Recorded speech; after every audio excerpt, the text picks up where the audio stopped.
Alright, what is up guys? Welcome back. Today we're going to be teaching you how to make or cure a zombie villager. Now it's pretty easy. The hardest part is finding a zombie villager. You just got to go out at night, try to capture one in a pen like this or anything like that.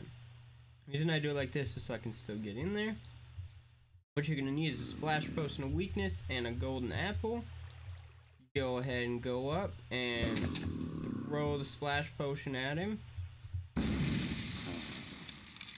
Feed him the golden apple and he'll start switching around like that, and then you just wait a few minutes, come back, and he'll be changed over.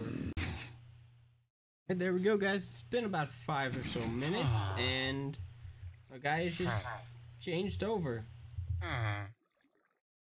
Obviously you can give him kind of raid, and now we're gonna start a raid because I had bad omen. But we got our guy, so hope you guys enjoyed that. See y'all in the next one.